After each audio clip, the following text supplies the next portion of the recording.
Friends, welcome back to our channel. నా పేరు Lowe Kumar. నేను ఈ ఛానల్ని 2023 నుంచి రన్ చేస్తున్నాను.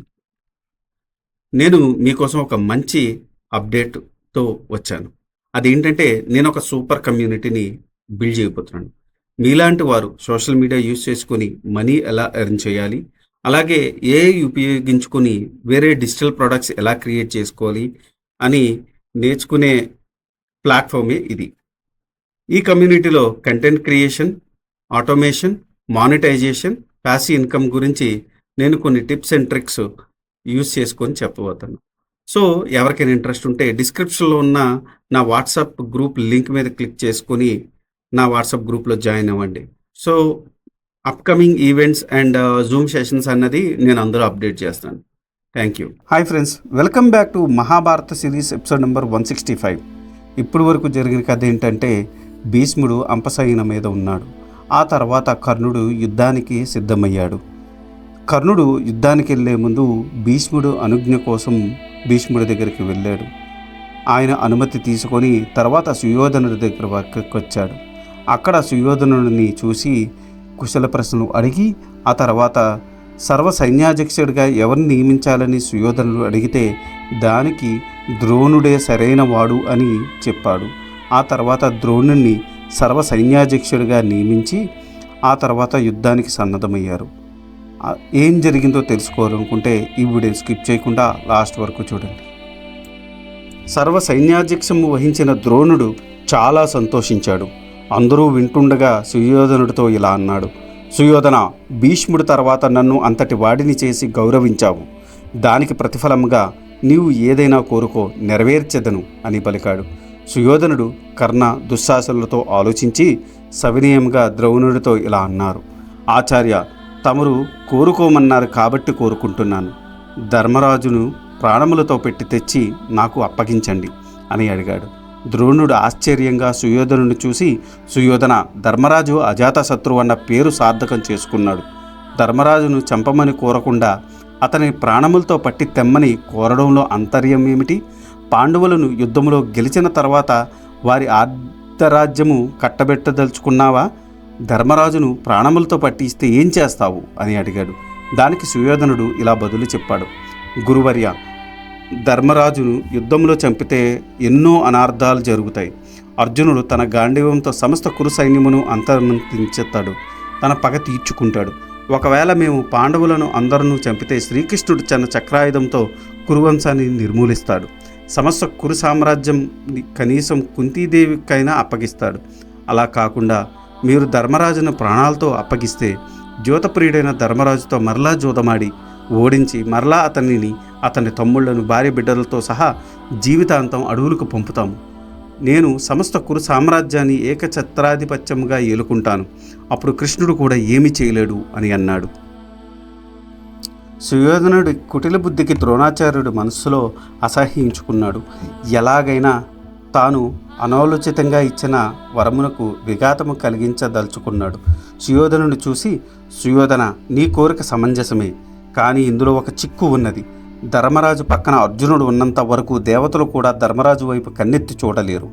ఇది జరగమెరిగిన సత్యము. కాబట్టి మీరు ఎలాగైనా అర్జునుడిని ధర్మరాజు వద్ద నుండి దూరంగా తీసుకుని వెళ్ళినా నేను ధర్మజుని ప్రాణముతో పట్టి నీకు అప్పగించదను అని అన్నాడు ద్రోణుడు. ఆ మాటలు విన్న నీ కుమారులు సంతోషించారు.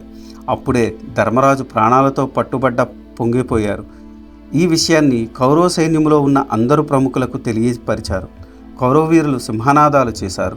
బేరి మృదంగ నాదాలు విన్నువెట్టాయి. ఈ విషయాలన్నీ తన చారుల ద్వారా తెలుసుకున్నాడు ధర్మరాజు. వెంటనే తన తమ్ముళ్లతో సమావేశమయ్యాడు. అర్జునుని చూసి, అర్జున, ద్రోణాచార్యుల వారు ప్రతిజ్ఞ వింటితివి కదా, నన్ను ప్రాణములతో పట్టి బంధించి సుయోధనుడికి అప్పగిస్తానని మాట ఇచ్చాడట. నీవు దానిని వమ్ము చేయవలేను. ఎల్లప్పుడూ నా పక్కనే ఉండి నన్ను సదా కాపాడవలేను అని అన్నాడు. ఆ మాటలు విన్న అర్జునుడు అన్నగారు ధర్మరాజునితో ఇలా అన్నాడు: అన్నయ్య, యుద్ధ రంగంలో నిన్ను ఒంటరిగా వదిలి నేను వేరే చోట యుద్ధం చేయడం అసంభవం. అది గురువును వధించినంత పాపం. ఇంత పాపానికి నేను ఒడిగట్టను. సదా నీ పక్కనే ఉండి నిన్ను రక్షిస్తూ ఉంటాను.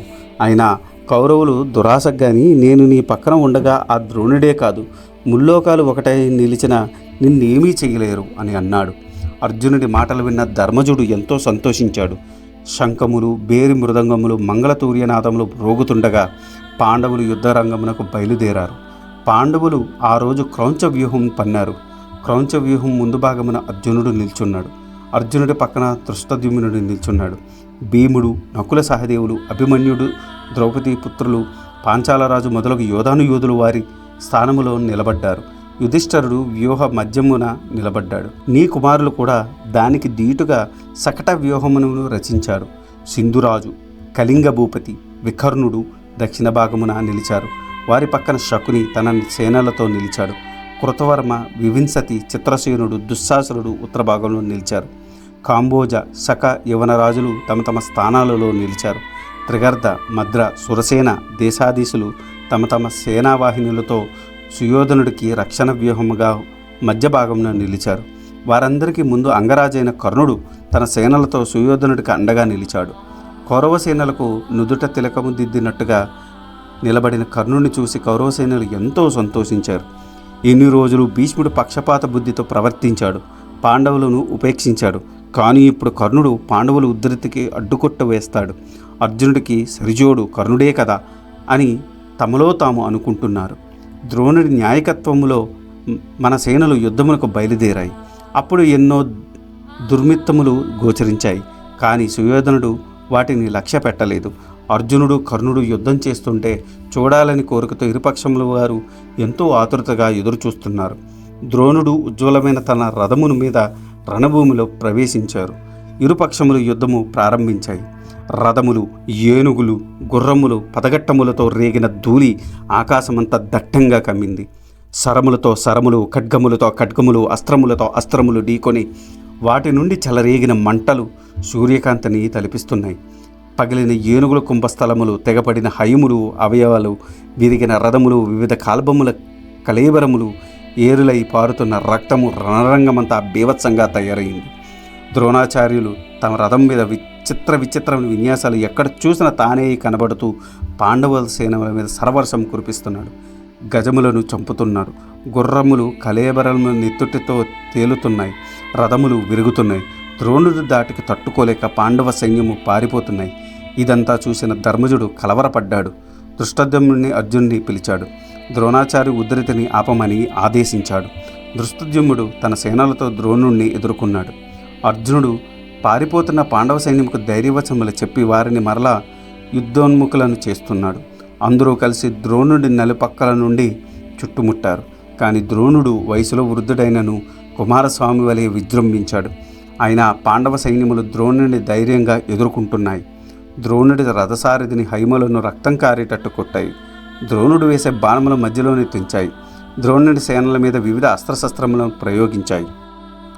ద్రోణుడు ధృష్టద్యుమ్నుడి మధ్య యుద్ధం ఘోరంగా సాగుతూ ఉంది. వారిరువురు ఒకరి మీద ఒకరు వేసుకున్న బాణములతో గగనతలము నిండిపోయింది. అది చూసి ధర్మరాజు తన సైన్యముతో ద్రోణుడి మీద సరవర్షం కురిపించాడు. శకుని సహదేవునితో యుద్ధం చేస్తున్నాడు. శకుని సహదేవుని గుర్రములు చంపాడు, కేతనమును విరగ్గొట్టాడు. సహదేవుడు కోపించి శకుని రథం విరగ్గొట్టాడు. అతని కేతనమును తుంచాడు. శకుని తన గద తీసుకుని నేల మీదకి దూకాడు. సహదేవుని రథసారథిని చంపాడు. సహదేవుడు కూడా తన గద తీసుకుని నేల మీదకు దూకి శకునితో యుద్ధం చేస్తున్నాడు. భీముడు వివంశితి మీద సరవర్షం కురిపించాడు. వివంశితి బెదరక భీముని విల్లును రెండుగా ఖండించాడు. భీముడు తన గద తీసుకుని నేల మీదకు దూకి వివంశిత రథమును కట్టిన హైములను చంపాడు. భూరిశ్రవుడు ధృష్టద్యుమ్నుడిని ఎదుర్కొంటున్నాడు. అతని శరీరం అంతా బాణములు నాటాడు. అన్నయ్య పరిస్థితి చూసి శిఖండి భూరిశ్రవుని ఎదుర్కొన్నాడు. తన బాణములతో అతన్ని తరిమి కొట్టాడు. ఘటోద్గచుడు, అలంబసుడు ఇద్దరూ మాయాయుద్ధం చేస్తున్నారు. శత్రుదేవుడు లక్ష్మణుడితో యుద్ధం చేస్తున్నాడు. చేతికానుడు అనువిరిందునితో యుద్ధం చేస్తున్నాడు. శల్యుడు నకులుడితో యుద్ధం చేస్తున్నాడు. నకులుడు శల్యుడితో కేతనం విరిచాడు, రథమును విరగ్గొట్టాడు. దుష్టకేతుడు కృపాచార్యుడితో యుద్ధం చేస్తున్నాడు. సాత్యకి కృతవర్మ గుండెలకు గురు పెట్టి 70 బాణాలు కొట్టాడు. కృతవర్మ కూడా 77 బాణములతో సాత్యకిని కొట్టాడు. దుష్టద్యుమ్నుడు సుశర్మతో యుద్ధం చేస్తున్నాడు. సుశర్మ మర్మస్థానములలో కొట్టాడు. విరాటుడు కర్ణుడిని ఎదుర్కొన్నాడు. విరాటుని సైన్యమునకు కర్ణుడి సైన్యమునకు మధ్య పోరు ఘోరంగా సాగుతూ ఉంది. కర్ణుడు విరాటుని సైన్యములోని ఏనుగులను హైమలను చీల్చి చెండాడుతున్నాడు. రథములు విరగ్గొట్టాడు.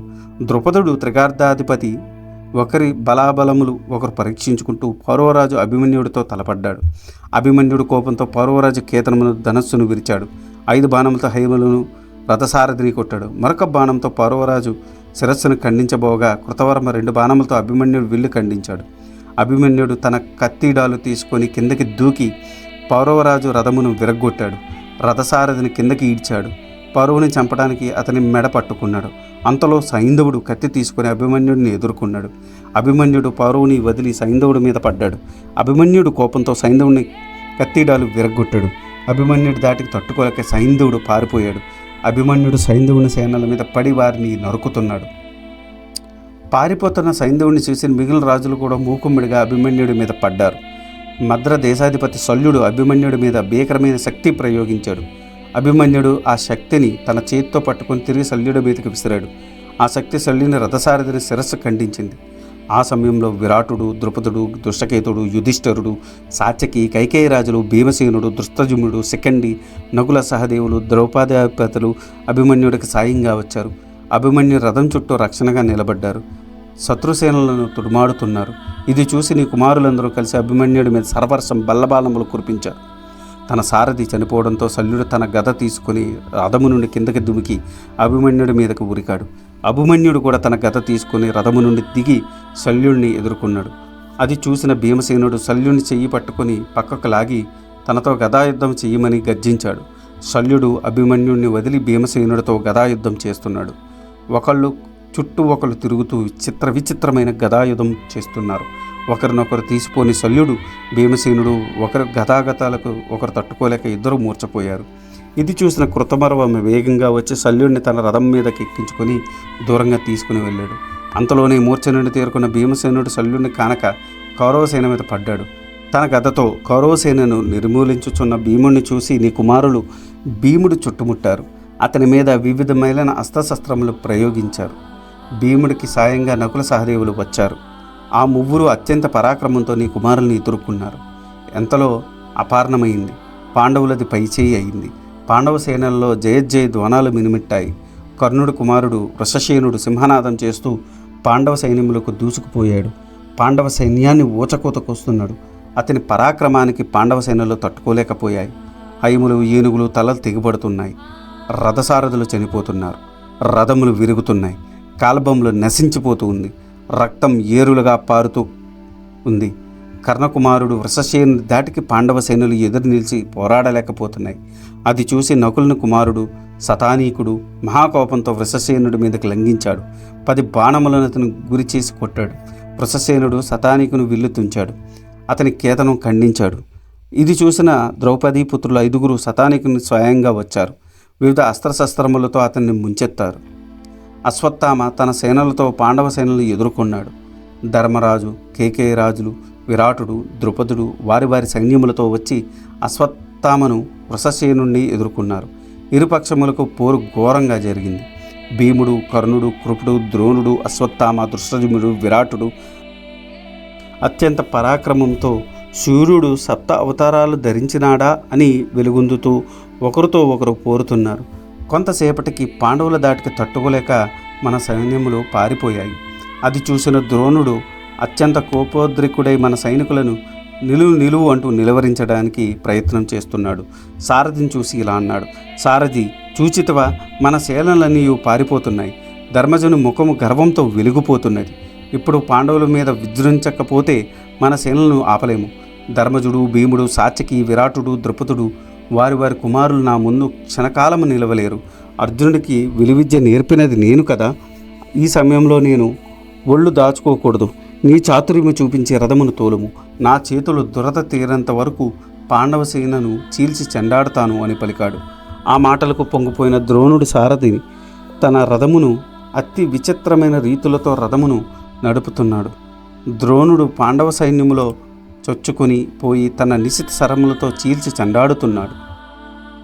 పొంగుతున్న సముద్రము మాదిరి విజృంభిస్తున్న ద్రోణుడిని చూసి ధర్మనందనుడి చరరక్షకుడు కుమారుడు ద్రోణుడి చెలియలి కట్ట మాదిరి అడ్డుకున్నాడు. తన పదునైన బాణములతో ద్రోణుడు గుండెలకు గురిపెట్టి కొట్టాడు. ద్రోణుడు కోపించి ఒకే ఒక బాణంతో సుకుమారుని తల తెగేలా నరికాడు. అది చూసి పాండవ యోధులందరూ ద్రోణుడికి ఒకమారుగా చుట్టుముట్టారు. వారిని చూసి ద్రోణుడు 5 బాణములతో నకులుని, 5 బాణములతో సహదేవుణ్ణి, 9 బాణములతో విరాటుణ్ణి, 7 బాణములతో సాత్యకిని, 3 బాణాలతో ద్రౌపదీసుతులను, 20 బాణములతో వివంశితిని, 12 బాణములతో ధర్మజుడిని సెకండిని కట్టడి చేశాడు. తనకు ఎదురుగా వచ్చిన ఏ రథికుడు ప్రాణాలతో మరలిపోతలేరు. యుగంధ్రుడు అనే రాజు ధర్మరాజునికి ద్రోణుడికి మధ్య నిలిచాడు. ద్రోణుడు కోపించి ఒకే ఒక బాణంతో యుగంధ్రుడిని చంపాడు. అది చూసి కేకేరాజులు, ద్రుపదుడు, సింహవేగుడు, వ్యాఘ్రదత్తుడు మొదలగు యోధులు ద్రోణుడితో తలపడ్డారు. సింహహేనుడు, వ్యాఘ్రదత్తుడు తమ తమ అస్త్రశస్త్రములను ద్రోణుడి మీద ప్రయోగించాడు. ద్రోణుడు వారి మీద కన్నెర్ర చేశాడు. 2 వాడి అయిన అమ్ములతో 2 శిరస్సులను ఖండించాడు. అది చూసిన మిగిలిన రథికులు పక్క తొలిగారు. ద్రోణుడు సింహనాదం చేశాడు. ఈ అలజడి చూసి పాండవ సేనలో కలకలం రేగింది. ద్రోణుడు ధర్మరాజును పట్టుకున్నాడు. సుయోధనుని సుముఖమునకు తీసుకుని వెళ్తున్నాడు అని ఆక్రోశించారు.